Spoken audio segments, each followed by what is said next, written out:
Welcome to another episode of Production Pod. I'm your host, Marquell Byrd, and in this episode, we are going to be talking about how to deal with clients. So I know that, again, also this podcast is about how we interview different experts and really talk about production and anything that you really truly want to produce, you can do it. But really how to deal with clients, man, that's hard. It's a tough thing sometimes, depending on who you're dealing with and depending on who the client is. I hear it all the time from horror stories from just the engineer, right? Because I come from an audio engineering background, but there was one client that I had and I messed up because I didn't give my I didn't tell the person that I would then charge for revisions, and it wasn't in my contract. So I would send a mix over and the person wanted a revision. Send another mix over. They didn't like it. They wanted this, they wanted that, and it was all like constant.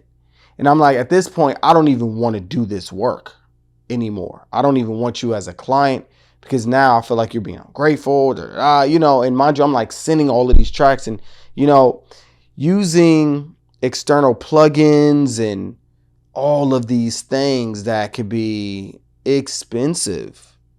It could be a lot of money.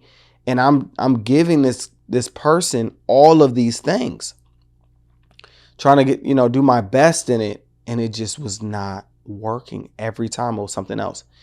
And I think at that time also I lacked business. Like, my business mentality was like low.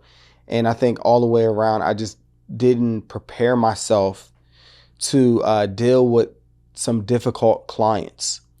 And I think it's also a mental thing that you deal with, that you're always navigating when you're working with certain clients. Even the ones that are good, sometimes they could be annoying. Like even the ones that aren't difficult, you're always going to encounter something in this industry. And depending on what value, what you're providing, people can try to take advantage of you as well.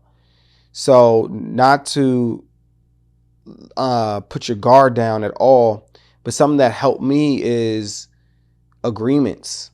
This is what is expected, and this is what I'm going to provide. Again, I stress it. Even in the last episode, I talked about how, we are in a service-based business, depending on who you are in this industry. So if you're an actor, you're providing a service. You're like, oh, I'm going to act for this production company. Like if you are a cinematographer, you then outsource to or reach out to different companies and things like that to provide your skills, your skill set. So you're always navigating some difficult people on set.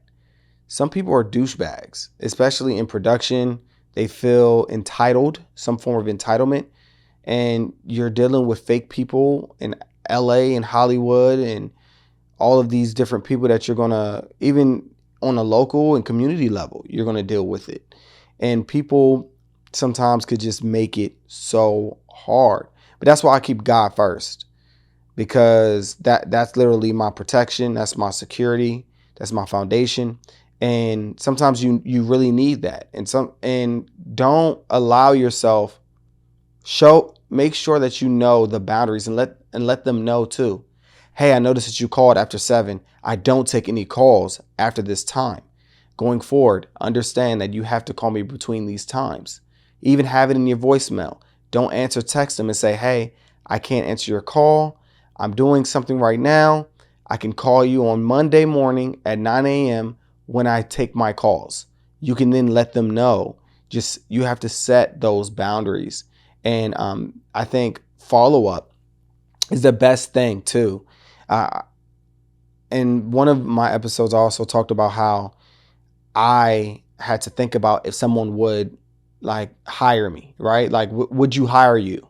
Like, always ask yourself, would you hire you? And would I hire myself? And at one point in my life, I would say no. I wasn't good. I didn't follow up. I didn't email enough. I didn't, do my best work. And now I'm in a space where I do. So because of that, I put my best foot forward, and I sometimes I can over communicate, but it's a good thing because it's saying, hey, this guy's taking the care. He understands. He's thinking about me. He's not just, not doing the work. Because sometimes, again, in service-based business, people are thinking, when am I going to get these photos? When am I going to receive this video? When is this thing going to happen?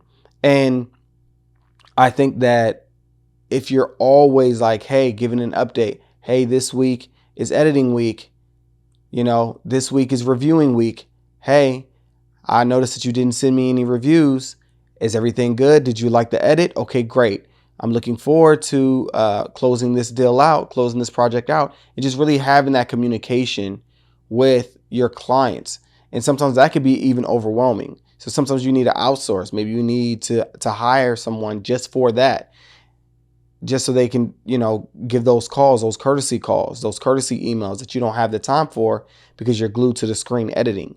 I think that VAs, virtual assistants, really help out with all of those things, and they're not expensive. And if you're still in that space where you're like, well, Mark, my business right now, we're doing about $3,000, and that's the low end, right? You're thinking, well, I'm doing about $3,000 a month. That's $36,000 a year.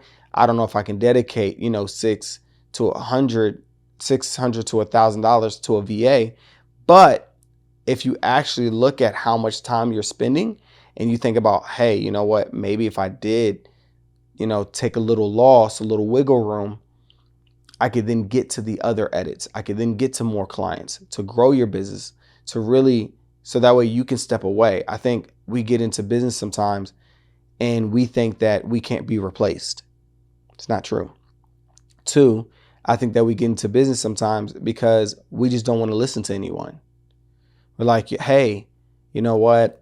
I got my business. I could take off when I want. And then you're like, well, you're more stressed because you're not doing 40 hours a week. You're doing 80. You're doing 70. You're doing 90. That happens all the time when you get into business. You're always working. So I think that, especially in production, it's 12-hour days for the shoot. It's a whole day. And when you had your 9 to 5, you were less stressed. So I think that not everybody should be in production, in all honesty, to me, because it could be very, very stressful. It could be overwhelming. How many days, how many hours you're writing, how many days you're meeting in pre-production, that phase, how many hours you dedicated to it. And you look back, you're like, what happened? But not even to get back into that, but when you're dealing with clients, I think that people have to set boundaries in order to deal with difficult clients. And if not, if you need the money, then okay, but then you have to deal with that client. But structure your business in a way where you don't always have to deal with those type of clients. And at times you get that majority of the time when it's less money. Sometimes the less money, the expectancy is always higher for whatever reason. Whereas if you go to Louis Vuitton, you know what you're going to spend. And if you have those type of price points, they already know what they're getting. Quality. Always. Quality always overrides it. So again, is another amazing episode of Production Pod. Try to do your best when you're navigating those difficult clients. Your mental health, be patient with them, and you will succeed. See you soon. You can do all things. Peace.